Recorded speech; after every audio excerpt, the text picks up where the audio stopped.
Let's talk about Pitt and Georgia Tech. So Pitt coming off of a blowout loss to Notre Dame. Don't worry, though. Pat Narduzzi said that didn't matter. It doesn't affect their ACC championship hopes. This one does. Georgia Tech favored by 2.5 points.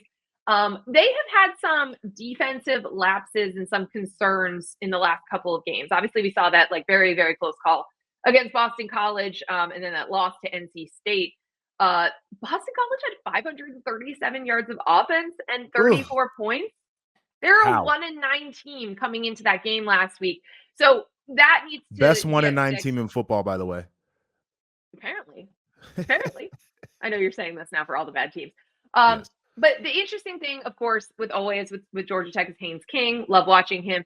He has been phenomenal. 3 straight 300-yard plus passing games. He himself averages 5.5 yards per carry on the ground. So I feel like we know what we're going to get from Georgia Tech offensively, although, Pitt's going to try to stop the run game in particular with Georgia Tech. But it does feel like an opportunity for Pitt's offense here with the Georgia Tech defense that has just not showed up the last 2 times out. Yeah, I mean, Mason Heinschel had probably his worst game as a starter for Pitt last week against Notre Dame. He had 126 yards and an interception throwing the football, and this was a guy who was averaging over 300 coming into that game through the air. So this is the bounce back opportunity, no doubt. I think the defense for Georgia Tech should be a big concern, and especially if they're a team that thinks that they're going to win that conference and maybe make it into the college football playoff. Like, oh my God, you cannot play defense like that. But I will say this is the one thing to me that has kind of changed the thought process on this team is when Haynes King can drop back and throw the football. Now you feel like they're a much more difficult offense to defend. You feel like his availability you feel much better about because he's probably not taking as many hits when the pass game is clicking.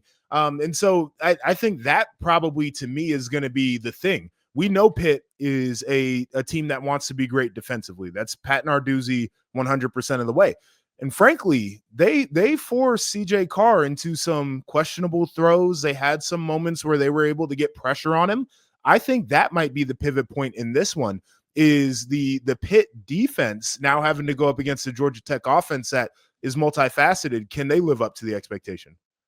I am really excited for this one. I actually think this one has potential to be the best game of the day. I think I'm going to take Georgia Tech to cover to win, but I don't know. I would not be shocked if Pitt won this game.